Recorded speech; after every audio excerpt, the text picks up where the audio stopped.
ETF index mutual funds నేర్చుకుని stock మార్కెట్లో రాణించాలనుకుంటున్నారా? వెంటనే ఈ నెంబర్కి కాల్ చేయండి.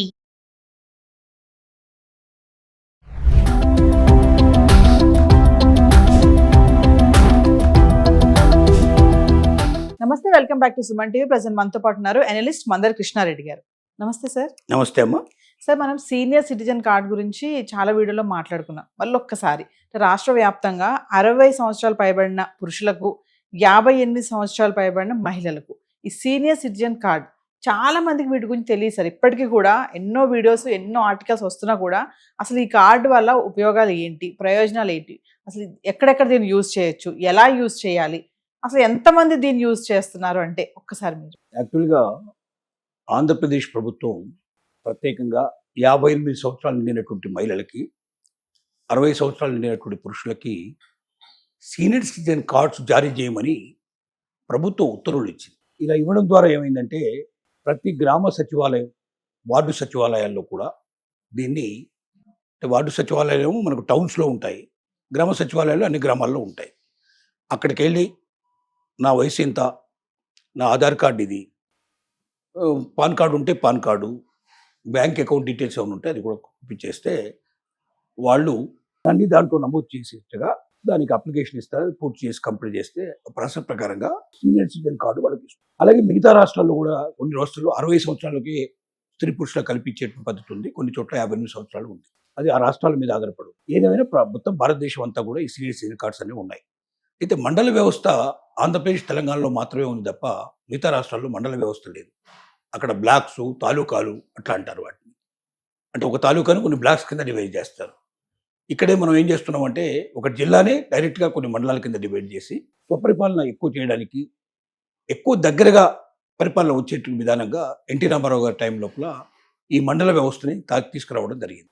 ఇప్పుడు మిగతా రాష్ట్రాల్లో ఈ పద్ధతి లేదు. అక్కడ జిల్లా ఉంటే తర్వాత తాలూకా ఉంటుంది, తాలూకా తర్వాత బ్లాక్ అనేది ఉంటుంది. ఎక్కడ ఏదున్నా గవర్నమెంట్ అధికారానికి సంబంధించిన రెవెన్యూ సంబంధించినటువంటి ఎక్కడైతే ఎంఆర్ఓ అంటారు, మండల రెవెన్యూ ఆఫీసర్ అంటాం మనం. అలాగే ఈ ఎంఆర్ఓ ఆఫీసుల్లో కానీ, లేకపోతే తాలూకా ఆఫీసుల్లో కానీ, బ్లాక్ ఆఫీసుల్లో కానీ ఎక్కడ ఏది అవకాశం ఉంటే అక్కడ గవర్నమెంట్ ఆఫీసులకు వెళ్ళి అక్కడ ఉన్నటువంటి నిబంధనల ప్రకారంగా వాళ్ళు ఒక అప్లికేషన్ ఇస్తారు. దాని ప్రకారం జనరల్గా ఉండాల్సిందే ఆధార్ కార్డు రెడీగా ఉండాలి. ఒకవేళ వాళ్ళకి ఈ వాళ్ళు మామూలుగా వైట్ రేషన్ కార్డు లాంటివి ఏమైనా ఉంటే ఆ రేషన్ కార్డ్స్ కానీ, అలాగే ఒకవేళ బ్యాంక్ అకౌంట్ ఉంటే bank account details, pan card ఉంటే పాన్ కార్డు, ఈ వివరాలు ఇస్తే సరిపోతుంది. లేని వాళ్ళు పర్వాలేదు. ఉన్నవాళ్ళు ఇచ్చేవాళ్ళు ఏమైందంటే మీ బ్యాంక్ అకౌంట్ దాంట్లో నమోదు అయినట్టయితే, పాన్ కార్డు నెంబర్ కూడా నమోదు అయినట్టయితే మీకు రేపు పొద్దున ఏదైనా డబ్బులు గవర్నమెంట్ నుంచి రావాల్సినవి ఉంటే డైరెక్ట్గా అకౌంట్లోకి వచ్చే అవకాశాలు ఉంటాయి. మళ్ళీ అప్పుడు మీరు ఏ పేపర్స్ సబ్మిట్ చేయాల్సిన అవసరం ఉండదు. అన్ని వివరాలు దీంట్లో ఉంటాయి. ఎందుకు ఇప్పుడు ఈ సీనియర్ సిటిజన్ కార్డుని ఎందుకు జారీ చేస్తున్నారు అంటే అనేక రకాలు, ఒక చోట ఓటర్ కార్డు చూపించాల్సి వస్తుంది, ఒకసారి పాన్ కార్డు చూపించాల్సి వస్తుంది, ఒక దగ్గర ఆధార్ కార్డు చూపించాల్సి వస్తుంది. ఇలా రకరకాలుగా మీరు బర్త్డే ఎప్పుడు మీరు అంటే బర్త్ సర్టిఫికేట్ సపరేట్గా చూపించాలి, ఇన్ని రకరకాలు వస్తున్నాయి. వీటన్నిటి బదులుగా ఒకే ఒక కార్డు ద్వారా సీనియర్ సిటిజన్స్, ఎందుకంటే సీనియర్ సిటిజన్ ఇన్ని తీసుకురావాలంటే చాలా బాధపడాల్సి వస్తుంది పరిస్థితి. అప్పటికప్పుడు వెళ్ళి ఎక్కడికో వెతికి పట్టుకురావాలంటే చాలా కష్టం. వాళ్ళు ఎక్కువ దూరం వెళ్ళలేరు, ప్రయాణ ఖర్చులు, వ్యవహారాలన్నీ వాళ్ళ మీద పడతాయి. కాబట్టి వృద్ధులకి చాలా సులభతరంగా ఉండేట్టుగా వాళ్ళ పనులన్నీ సింగిల్ విండో సిస్టమ్ అంటారు, ఒకే దగ్గర నుంచి అన్ని పనులు పూర్తి చేయడానికి వీలుగా ఒకే ఒక కార్డు తోటి తమకు వచ్చేటువంటి అన్ని ప్రభుత్వ ఫలితాలు అందుకోవడానికి, తమ మామూలు నిత్య జీవితంలో కావాల్సిన అన్ని సౌకర్యాలు పొందడానికి వీలుగా ఈ సీనియర్ సిటిజన్ కార్డ్స్ని ఇష్యూ చేసేటువంటి విధానం పెట్టారు. అయితే ఏమిటి సీనియర్ సిటిజన్ కార్డ్స్ వల్ల ఉపయోగాలు మనం ఆలోచిద్దాం. నెంబర్ 1 ఏమిటంటే పెన్షన్స్. ప్రభుత్వం ఇచ్చే పెన్షన్స్ ఏవైతే ఉన్నాయి, ఇప్పుడు స్టేట్ గవర్నమెంట్ ఆంధ్రప్రదేశ్లో అయితే 4,000 రూపాయలు ఇస్తుంది, తెలంగాణలో 2,000 నుంచి 3,000 మధ్యలో ఇస్తున్నట్టుగా మనకు వార్తలు ఉంటున్నాయి. అలాగే భవిష్యత్తులో ఇంకా పెంచే పాసిబిలిటీస్ ఉండొచ్చు. కొన్ని దేశాలు, ఉత్తరప్రదేశ్ లాంటి చోట 500 నుంచి 1,500 రూపాయలు వస్తున్నాయి. ఒక్కొక్క రాష్ట్రం ఒక్కో రకంగా ఇస్తుంది, కానీ ఎంతో కొంత పెన్షన్ కంపల్సరీగా వృద్ధులకు ఇస్తుంది. ఈ పెన్షన్ తీసుకోవాలంటే తప్పనిసరిగా ఆధార్ కార్డు ఇలాంటివన్నీ చాలా తీసుకెళ్లాల్సి ఉంది. దాని బదులు ఈ సీనియర్ సిటిజన్ కార్డు చూపిస్తే వెంటనే వాళ్ళ పని అయిపోతుంది. వాళ్ళ అకౌంట్ నెంబర్ కూడా దాంట్లో ఉండి డీటెయిల్స్ అన్నీ ఉంటే డైరెక్ట్ అకౌంట్లోకే ట్రాన్స్ఫర్ చేసే అవకాశాలు ఉన్నాయి. వాళ్ళు దేశంలో ఎక్కడున్నా సరే తీసుకునే అవకాశాలు ఉంటాయి. వాళ్ళు ఆ ఊళ్ళోనే ఉండాల్సి అక్కర్లేదు. వాళ్ళు ఎక్కడున్నా ఆటోమేటిక్గా వాళ్ళ పెన్షన్ వాళ్ళ అకౌంట్లోకి వచ్చేస్తుంది. అంటే మామూలుగా రిటైర్డ్ ఎంప్లాయీకి వచ్చినటువంటి పద్ధతిలోనే ఉద్యోగం చేయకపోయినా 60 ఏళ్ళు నిండినటువంటి వృద్ధులకి ఈ అవకాశం కల్పించడం జరిగింది. రెండోది ఏంటంటే దీనివల్ల ఇప్పుడు బస్సు ఛార్జీలు డిస్కౌంట్ ఇచ్చేటువంటి వాళ్ళు ఉన్నారు. ఇప్పుడు ఆంధ్రప్రదేశ్లో 25% డైరెక్ట్గా డిస్కౌంట్ చేస్తారు. చాలా రాష్ట్రాల్లో 25% నుంచి 40% దాకా కూడా డిస్కౌంట్ చేసే అవకాశాలు ఉన్నాయి. సో ఇది అవకాశాలు. రెండోది ట్రైన్ టికెట్స్లో మనకు డిస్కౌంట్ ఉంది. అది కూడా మనం ఉపయోగించుకోవడానికి అవకాశం ఉంది. దీని ద్వారా ట్రైన్ టికెట్ చేయించేటప్పుడు మన సీనియర్ సిటిజన్ కార్డు ఇచ్చేస్తే క్షణాల్లో పని అయిపోతుంది. రెండోది మనకు లోయర్ బెర్త్ కావాలి అనుకుంటే సీనియర్ సిటిజన్ మనకు డిస్కౌంట్తో పాటుగా లోయర్ బెర్త్ కూడా వస్తుంది. అన్ని రైళ్లలో అంటే డిస్కౌంట్ లేనటువంటి రైళ్లలో కూడా లోయర్ బెర్త్ మాత్రం కంపల్సరీగా సీనియర్ సిటిజన్స్కి కేటాయించాల్సిందే. మన దగ్గర సీనియర్ సిటిజన్ కార్డు ఉంటే మన బెర్త్ చేయించేటప్పుడు ట్రైన్ టికెట్ చేసేటప్పుడు ఇస్తే 100% లోయర్ బెర్త్ వస్తుంది.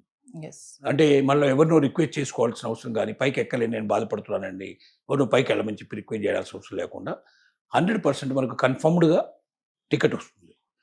మిగతా వాళ్ళకన్నా యువకుల కన్నా ఎక్కువ ఇంపార్టెన్స్ వృద్ధులకు ఇవ్వమనేది ఆల్రెడీ మనకు రైలు ప్రయాణాలు చేసేటువంటి రైలు డిపార్ట్మెంట్కి ఆల్రెడీ ఇన్స్ట్రక్షన్స్ ఉన్నాయి. కాబట్టి ఫస్ట్ ప్రిఫరెన్స్ సీనియర్ సిటిజన్స్కి ఇస్తారు, తర్వాతనే పెద్ద వేరే వాళ్ళకి ఇస్తారు. కాబట్టి ఆ రకంగా కూడా టికెట్ దొరకడానికి తొందరగా అవకాశం ఉంది, లోయర్ బెర్త్ దొరకడానికి అవకాశం ఉంది, డిస్కౌంట్ దొరకడానికి అవకాశం ఉంది. అలాగే ఈ మధ్య ఫ్లైట్లలో కూడా డిస్కౌంట్ ఇస్తున్నారు. కొన్ని ఫ్లైట్లలో ఇండియన్ ఎయిర్లైన్స్ ప్రకటించింది, ఇంకా కొన్ని ఎయిర్లైన్స్ ప్రకటించాయి. అక్కడ కూడా డిస్కౌంట్ ఇస్తున్నారు సీనియర్ సిటిజన్స్కి. ఈ కార్డు చూపిస్తే ఆ డిస్కౌంట్ ఆటోమేటిక్గా దొరికే అవకాశాలు ఉన్నాయి. అలాగే వీళ్ళకి ఆఫీసులకు వెళ్ళినప్పుడు, బ్యాంకులకు వెళ్ళినప్పుడు, ఇంకా కొన్ని గవర్నమెంట్ ఆఫీసులకు అన్ని వెళ్ళినప్పుడు సీనియర్ సిటిజన్ కార్డు మనం చూపించినట్టయితే వాళ్ళని ప్రత్యేకంగా కూర్చోవడానికి కొన్ని రూములు కానీ, వాళ్ళకి మంచినీళ్ళు సౌకర్యం కానీ, వాళ్ళని క్యూలో నిలబడాల్సిన అవసరం లేకుండా వాళ్ళకి సర్వీసెస్ ఇచ్చే అవకాశాలు కానీ కొన్ని ఆఫీసులు కల్పిస్తున్నాయి. కొన్ని ప్రైవేట్ ఆఫీసులు కల్పిస్తున్నాయి, కొన్ని గవర్నమెంట్ ఆఫీసులు కల్పిస్తున్నాయి. ఎక్కడికి వెళ్ళినా 4-5 రకాలైనటువంటి మనం సర్టిఫికేట్లు చూపించాల్సిన అవసరం లేకుండా ఒకే సర్టిఫికేట్ తోటి మన జీవితంలో అన్ని పనులు పూర్తి చేసుకోవడానికి ఒక రక్షణ కవచంలాగా ఉంటుంది ఇది. కాబట్టి సీనియర్ సిటిజన్ కార్డు ప్రతి ఒక్క సీనియర్ సిటిజన్ తీసుకోవడం చాలా ఉత్తమం. ఇది నగరాల్లో తీసుకోవాలి. మిగతా నగరాల్లో అంటే మున్సిపల్ ఆఫీసులకు వెళ్ళి మనం కన్సల్ట్ చేయాలి. మున్సిపాలిటీ ఆఫీసులే మున్సిపల్ ఆఫీస్ మన దగ్గరలో ఉండే మున్సిపల్ ఆఫీస్కి వెళ్ళి మనం సీనియర్ సిటిజన్ కార్డు గురించి ఎంక్వైరీ చేస్తే దానికి సంబంధించిన అప్లికేషన్, దాన్ని ఎట్లా తీసుకోవాలో డీటెయిల్స్ అన్నీ ఇస్తారు. పెద్దగా ఫీజు పే చేయాల్సిన అవసరం లేదు. దాదాపుగా ఎక్కువ గవర్నమెంట్లు ఉచితంగానే చేస్తున్నాయి. ఎక్కడైనా నామినల్ ఛార్జెస్ ఏమైనా చేస్తే చేయడానికి అవకాశం ఉంది. కానీ ఎక్కువ వసూలు చేసి సీనియర్ సిటిజన్ ఏదైనా లంచం ఇవ్వమని ఎవడన్నా అడిగితే మాత్రం వెంటనే ఇమీడియట్గా దాన్ని మనం కన్సర్న్ డిపార్ట్మెంట్కి తెలియజేసినట్టయితే ఆటోమేటిక్గా వాళ్ళని పట్టుకోవడానికి అవకాశాలు ఉన్నాయి. విజిలెన్స్ డిపార్ట్మెంట్ వెంటనే దిగుతాయి రంగంలోకి. కాబట్టి యాంటీ కరప్షన్ బ్యూరోకి మనం ఇన్ఫర్మేషన్ ఇవ్వాలి. అయితే ఒక విషయం చెప్పండి సార్, ఇప్పుడు మాకు పని లేదు అసలు ఈ కార్డుతో, మేము ఎక్కడికి వెళ్ళము, నాకు ఈ కార్డుతో అసలు అవసరమే లేదని కొంతమంది తీసుకోరు. అలా తీసుకోకపోవడం ఎంతవరకు కరెక్ట్ అంటే ఉండడం అనేది మంచిది అంటారా? పని లేకుండా ఉండగలిగే వాళ్ళు ఎవరు ఉండరు. ఏదైనా పక్షవాతం వచ్చి ఇంట్లో పడే ఉండేవాడు తప్ప ఇంట్లోనే కూర్చున్నవాడు కూడా ప్రయాణాలు చేయాల్సిన అవసరం ఏర్పడుతుంది. ఇంట్లో కూర్చున్న వాడికి పెన్షన్ వస్తుంది. ఈవెన్ ఇవాళ రేపు పక్షవాతం వచ్చి పడుకున్న వాడికి కూడా గవర్నమెంట్ ఎక్కువ పెన్షన్ ఇస్తుంది, ఇంటికి తీసుకొచ్చి ఇస్తుంది. డబ్బులు చేదేవాడు ఎవడు ఉండడు. సో డబ్బులు అంటే మూలలో ఉన్నవాడు కూడా లేచి కూర్చుంటాడు. అట్లాంటి పరిస్థితి మీకు తెలిసిన విషయమే. ఫ్రీగా గవర్నమెంట్ డబ్బులు ఇస్తా అంటే వద్దనేవాడు ఎవరు ఉంటారు? నా దగ్గర కోట్లు ములుగుతున్నాయి వద్దనేవాడు ఉంటే ఏదైనా అంత మహానుభావులు అంత గొప్పవాళ్ళు ఎవరైనా ఉంటే 1%, 0.5% ఉండొచ్చు. కానీ 99.9% పీపుల్కి ఖచ్చితంగా ఇది అవసరం పడుతుంది. దీనివల్ల చాలా సమస్యలు సులభతరం అవుతాయి. ఒక్క కార్డు అన్నిటికీ మొత్తం కావాల్సిన అన్ని పనులు చేయించబడుతుంది. జీవితంలో అన్ని రకాలుగా ఇది ఉపయోగపడుతుంది. Thank you.